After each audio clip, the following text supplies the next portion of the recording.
What if I told you that not all angels accepted what happened? That some still remember the brilliance of Lucifer before the fall?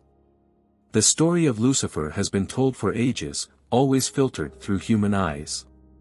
The rebel. The traitor. The angel who chose pride over obedience. But humans were never there to see it. They never witnessed the radiance of his glory or heard his voice echo through the heavens. To the angels, Lucifer was not just one of them. He was the most beautiful among them, a being of light and majesty. His song filled the heavens with celestial harmony, and his presence inspired admiration. Many wondered if he had been created with a special radiance, for his essence seemed to reflect the very glory of God. He was the most beautiful among us. His voice filled the heavens with praise, some angels say. But it wasn't just his appearance or his voice that made Lucifer extraordinary. He possessed a sharp intellect, a gift for leadership and persuasion. When he spoke, everyone listened. When he made decisions, others trusted his judgment. He was loved and respected, a true example of celestial perfection. If someone had told us that one day he would fall, no one would have believed it, confessed an angel who knew him closely. But nothing in heaven is static. And where there is free will, there is the possibility of choice. And where there is choice, there can be a fall. This time, we will see the story through the eyes of those who stood beside him. Those who admired him. Those who believed in him. And those who, in the end, had to watch him fall. This is the story of Lucifer, not as humans tell it, but as the angels remember it. Before the fall, Lucifer's presence in heaven was nothing short of magnificent. He was a being of radiant beauty, his very essence glowing with a light that surpassed all others.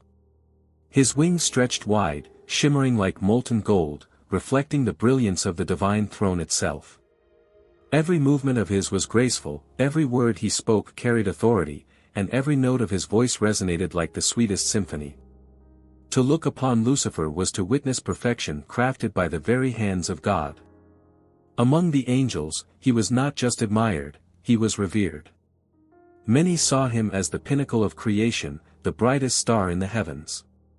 His presence commanded respect, not out of fear, but out of sheer awe.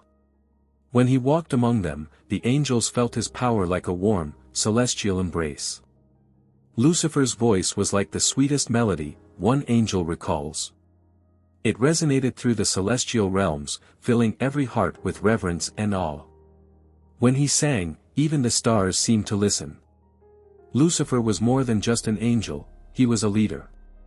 He stood at the forefront of worship, guiding the choirs of heaven in adoration of the Almighty. His voice blended with the chorus of countless angels, rising in perfect harmony, filling the heavens with a sound so pure that it seemed to echo for eternity.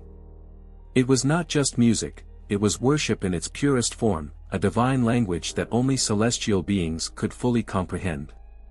He was the greatest among us, another angel shares. His wisdom, his power, his grace, they were unmatched. If anyone had been closest to perfection, it was him. His leadership was not limited to song. Among the archangels, Lucifer held one of the highest ranks. He carried out the will of God with diligence, ensuring that the harmony of heaven remained unshaken. He was a commander, a guardian of divine order, entrusted with responsibilities that no ordinary angel could bear. His mere presence was enough to bring peace to those around him. Yet, for all his brilliance, for all his might, there was something within Lucifer that set him apart, an ambition, a fire that burned deep inside. It was not arrogance, not yet. It was a hunger to rise, to understand, to reach heights even he had never touched. To the other angels, this drive was admirable. It made him a natural leader, someone they looked up to, someone they trusted. Many saw him as the closest to God's perfection, the brightest among them. But admiration can easily turn into dependence. And reverence, if left unchecked, can turn into something far more dangerous, unquestioning devotion. For many, Lucifer was not just a leader, he was an inspiration. He made the other angels feel safe, secure in the grand design of heaven. They followed him without question, believing that his wisdom was second only to the Almighty. And yet, no one could have foreseen the thoughts that began to take root within him. Thoughts that, at first, seemed harmless. Questions that, over time, became doubts. And doubt, in a place like heaven, can be the beginning of something far greater. No change in heaven was ever abrupt. Even the greatest shift in the celestial order began with something small, something almost imperceptible. Lucifer was no different. At first, his questions seemed innocent. He spoke of them softly, like a scholar seeking wisdom. He pondered the mysteries of creation, the purpose of existence, and the divine plan that governed all things. His mind, as brilliant as it was, hungered for understanding. "Why do we sing endlessly?" he once asked another archangel. "Why does heaven need our praise when God is already perfect?" The question unsettled some, but most dismissed it as simple curiosity. After all, Lucifer was known for his relentless pursuit of knowledge. But over time, the nature of his inquiries changed. They became sharper, laced with something the other angels struggled to define. It was pride. He had not yet spoken it aloud, but it was there, woven into his words, hiding behind his flawless facade. Then came the revelation. God, in his infinite wisdom, shared his next great plan with the angels. He would create a new being, one unlike any other. This creation would be given free will, a soul, and a deep connection to the divine. The angels were to serve them, to guide them, to love them as God loved all of his creations. But these new beings would not be like the angels. They would be fragile, bound by flesh and time. They would not shine like celestial beings, nor would they possess the power of the heavens. Yet, despite all this, God's love for them would be immeasurable. Lucifer was the first to question it. Why? His voice was calm, but those who knew him best sensed the fire underneath. Why should we, the firstborn, bow to creatures of dust? Why should those weaker than us receive such love? The heavens stood silent. No one dared answer. Some agreed with him, though they did not say it aloud. Others were troubled, but trusted that God's plan was perfect. Yet a few, those closest to Lucifer, began to truly listen. "Is this justice?" he continued. "We who have served since the dawn of time, who have never faltered, are now expected to humble ourselves before mortals. Is this the reward for our devotion?" The doubt spread like whispers in the wind. Some angels felt their hearts tremble. Others, steadfast in their faith, turned away. And for the first time in heaven's history, there was division. Lucifer had planted a seed. And soon, it would grow into something far greater. Heaven was no longer the same. The once unbreakable unity among the angels had been fractured by a single thought, an idea that had never existed before: rebellion. Lucifer's words spread like wildfire, reaching the hearts of those who felt the same but had never dared to question. He was not just speaking his doubts anymore, he was leading a movement. His voice, once a beacon of praise, had become a call to arms. "We were made glorious," he declared to those who listened. "We were born of light, woven from divine power itself. And now we are to bow to those made of dust and shadow. Can you not see the injustice?" Some stood in silence, troubled but uncertain. Others nodded, their loyalty shifting from heaven's throne to the angel who once shone brightest. But not all were swayed. "Lucifer, stop," an angel pleaded. "You are walking a path from which you cannot return."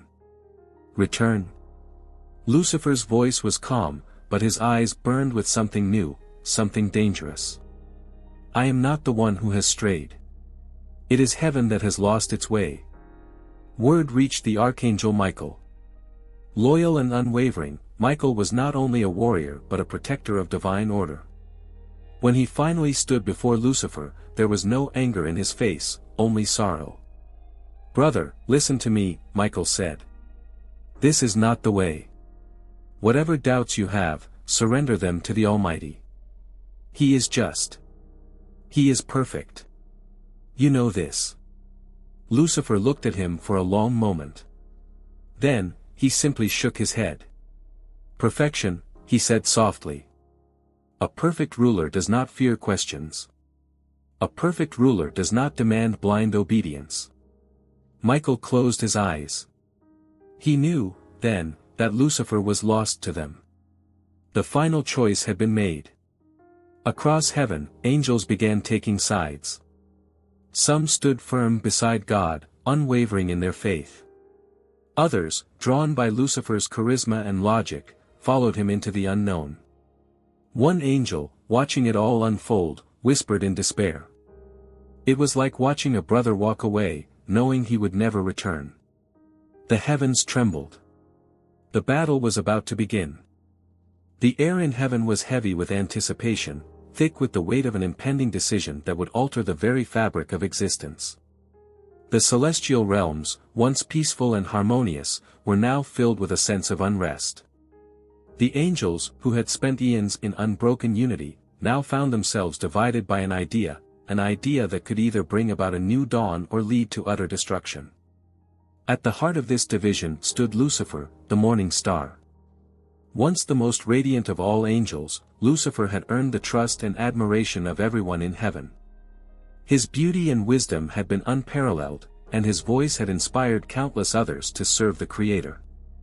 But as time passed, something inside him began to change.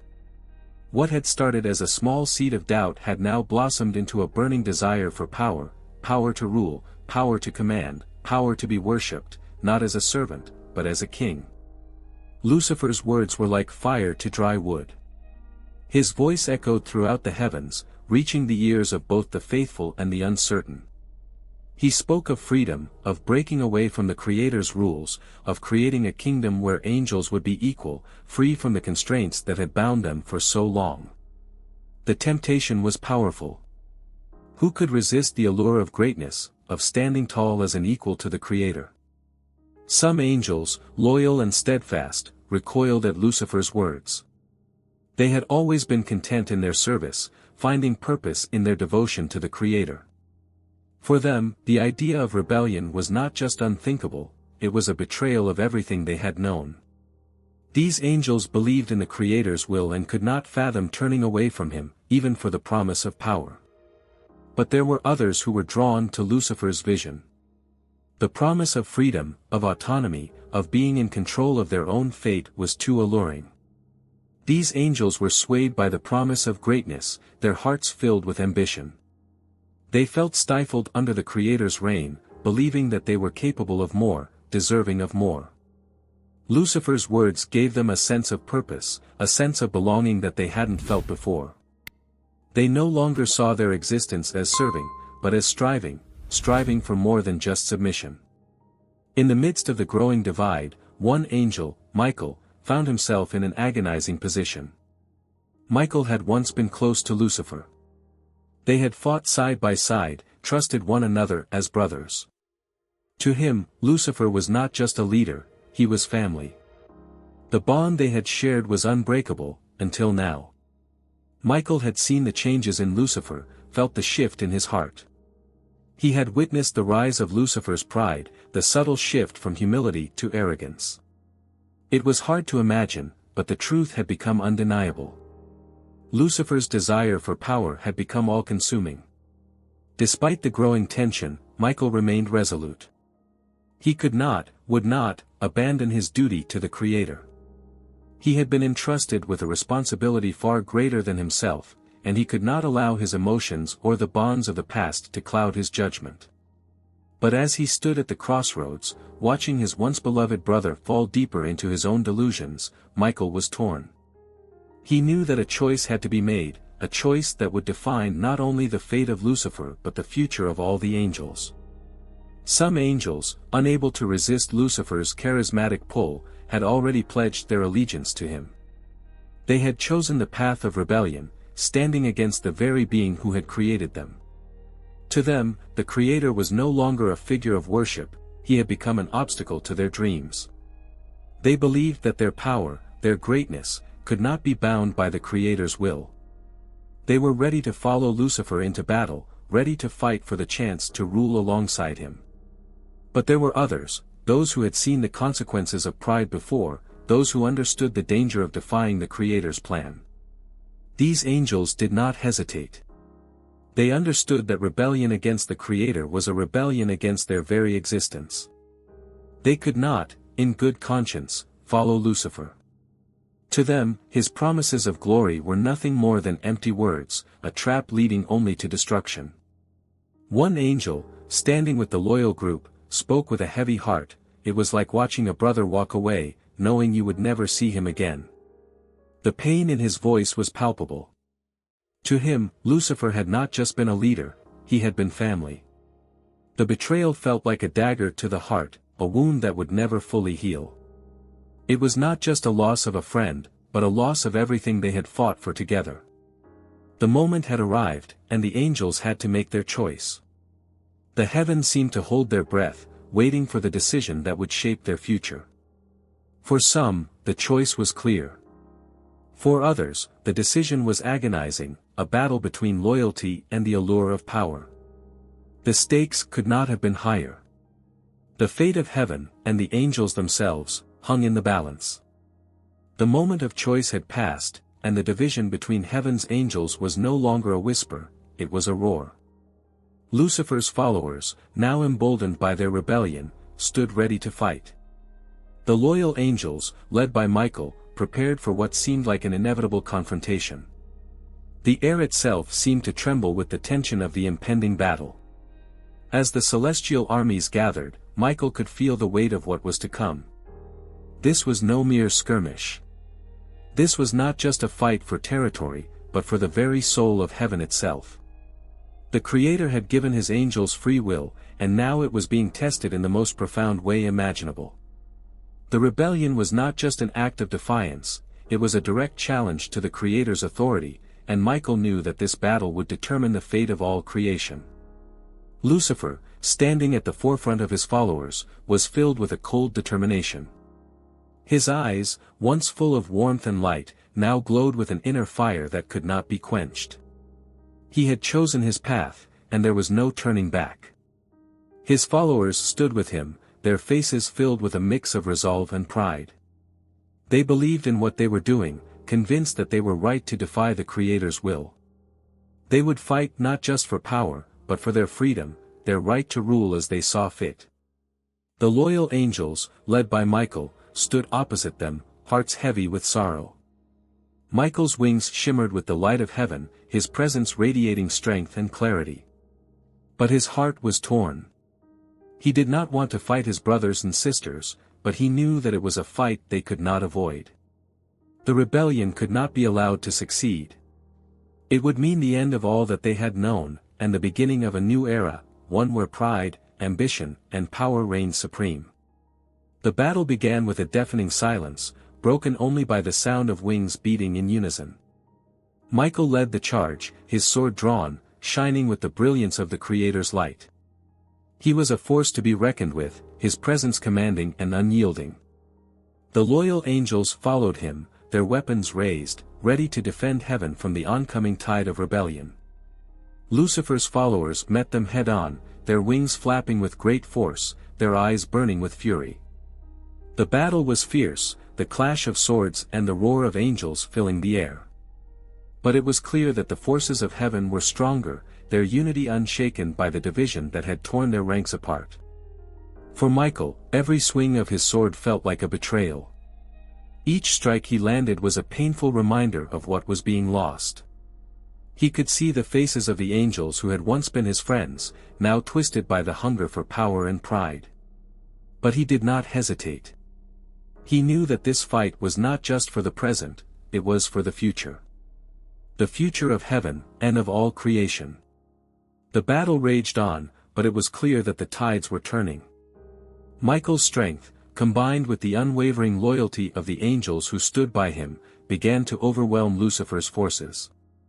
Despite the power that Lucifer held, it was no match for the unity and devotion of those who fought for the Creator. With every fallen angel, Michael felt the weight of the victory slip further from their grasp, but there was no turning back now. And then, the moment came. Michael, with a single, decisive blow, struck Lucifer down. The morning star, once the brightest of all angels, fell from the heavens. The force of his fall was like the crashing of thunder, moment that shook the very foundations of heaven. The battle was over, but the cost was high. Michael stood over Lucifer, his heart heavy with the knowledge that this was a moment of finality, there would be no coming back from this. Lucifer lay on the ground, his wings torn and battered, his once proud form broken. He looked up at Michael, his eyes filled with a mixture of defiance and sorrow. "You may have won this battle, Michael," he said, his voice hoarse, "but the war is far from over. There will always be those who believe in what I stood for." With those final words, Lucifer's form dissolved, leaving only the silence of victory in his wake. The silence that followed the battle was deafening. It wasn't the peace of victory, but the quiet aftermath of something irrevocable. Heaven, once full of vibrant music and harmonious voices, seemed to hold its breath. The angels who had fought to defend their Creator stood in solemn silence, processing the enormity of what had just transpired. For the loyal angels, the victory had come at a great cost. They had won the battle, but they had lost something far more valuable, brothers and sisters who had turned against them, angels they had once called family. It was a grief unlike any other, for it wasn't just a loss of life, it was a loss of trust, of unity. Heaven would never be the same again. The faithful angels who had stood with Michael in the battle now stood in the wake of Lucifer's fall, their wings heavy with sorrow. Some were still in shock, unable to fully comprehend what had just happened. Others were filled with a quiet anger, their hearts burning with the desire to restore heaven to its former glory. But all of them knew that things could never go back to the way they were. The rebellion had shattered the peace, and no amount of victory could heal that wound. As the fallen angels were cast out of heaven, the reality of their choices settled in. There was no turning back now. Those who had followed Lucifer were no longer welcome in the place they had once called home. The doors of heaven had been closed to them, and the void between them and the Creator was now permanent. The faithful angels looked on in sorrow, some feeling the sting of betrayal more acutely than others. The faces of those they had fought beside were now lost to them forever, each one separated by a choice that could never be undone. In the days that followed, the angels who had remained loyal gathered together, seeking solace in each other's company. The Creator's presence was felt more strongly than ever before, a quiet, comforting reminder that despite the chaos, He remained. Yet even with the Creator's presence, there was an undeniable emptiness in the heavens. The unity that had once bound them together had been fractured, and it seemed that no amount of time could heal the pain of what had been lost. Among the loyal angels, one voice stood out. It was the voice of an angel who had known Lucifer better than most, an angel who had stood beside him through countless battles, an angel who had once believed in him. Now, that angel spoke not of victory, but of the deep sadness that filled their heart. "He could have been the greatest among us," they said quietly, "but he chose pride over unity. And now, he is lost to us forever." The words hung in the air, a sobering reminder of the cost of Lucifer's rebellion. It wasn't just the loss of power, but the loss of potential, the loss of what could have been.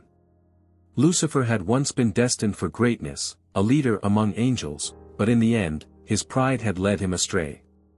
His fall was not just a defeat of the rebel angels, but the fall of a dream, the loss of a future that could have been.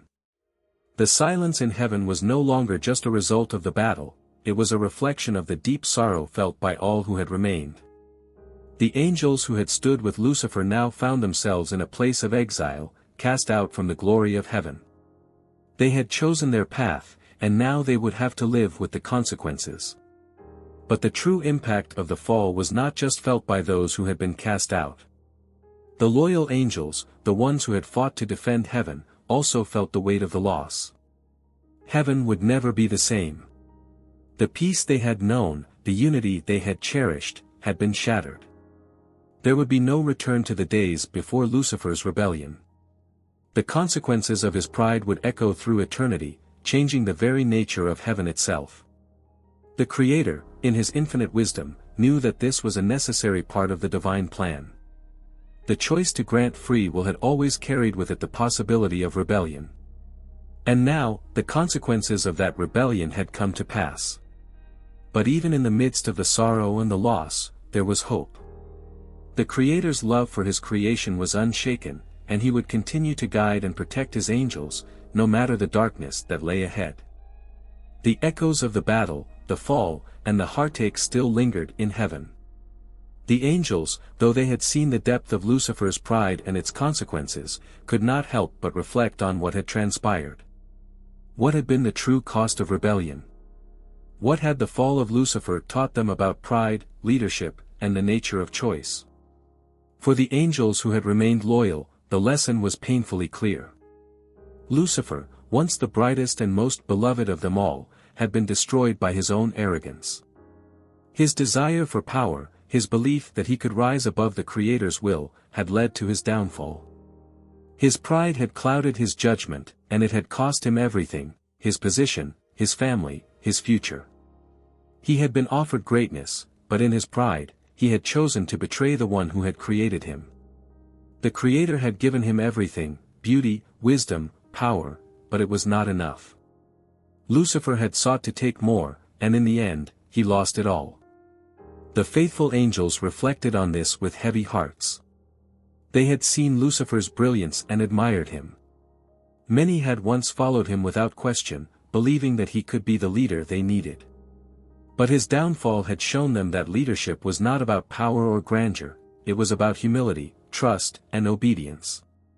True leadership came from serving others, not from seeking to rule over them. The Creator's leadership had always been marked by love and wisdom, not by force or ambition. As they looked to the future, the angels understood that the battle was not just a physical one.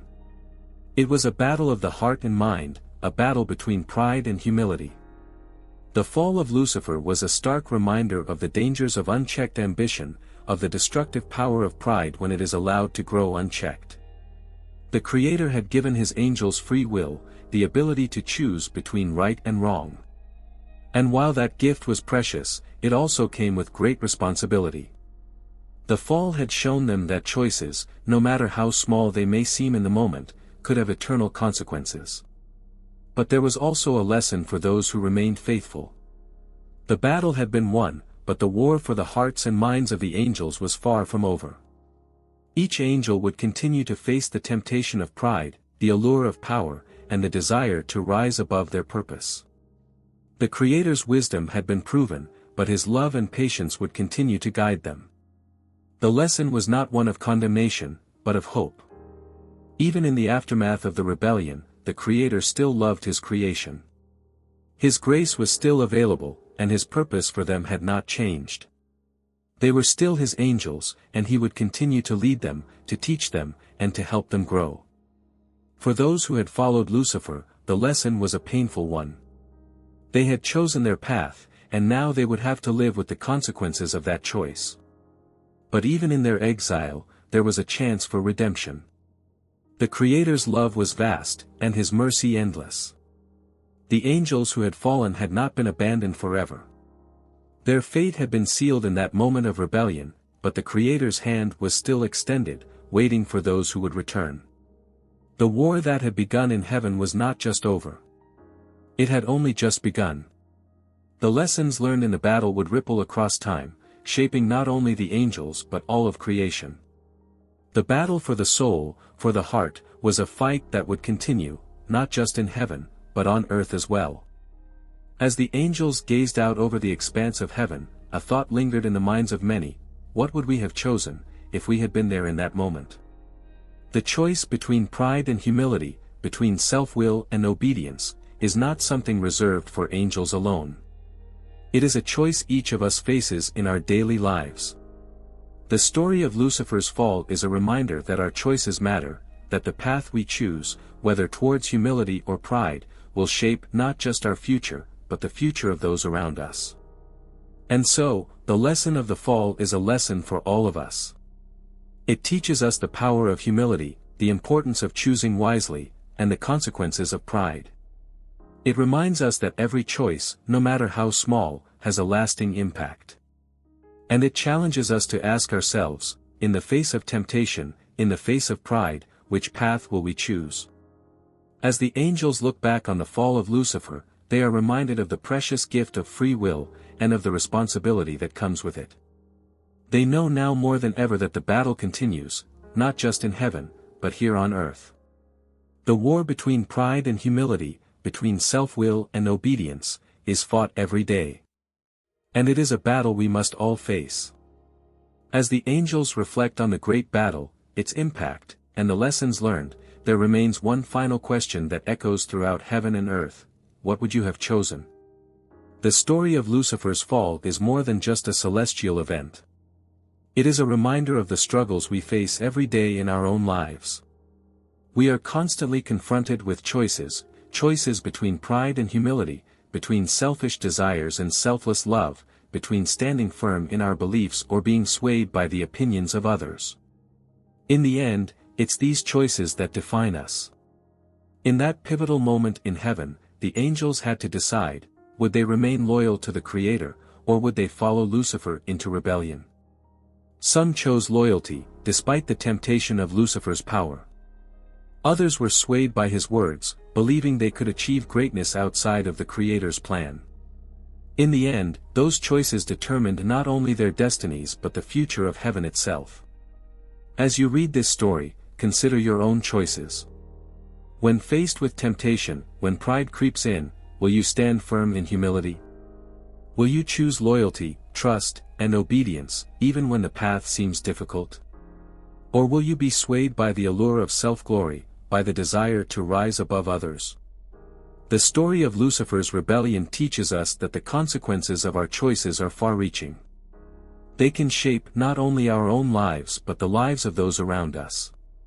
Just as the angels in heaven had their moment of decision, we too face these critical moments every day.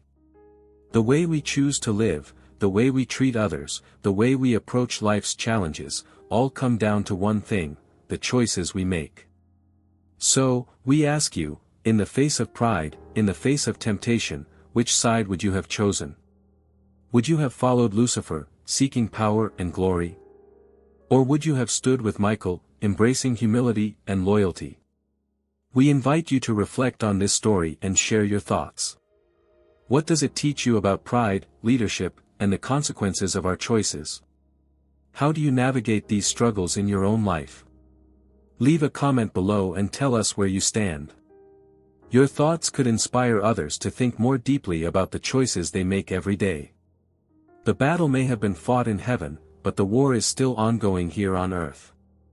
Every day is a new opportunity to choose the path of humility over pride, to embrace the lessons of the past, and to strive for a better future. The question is, will you choose wisely?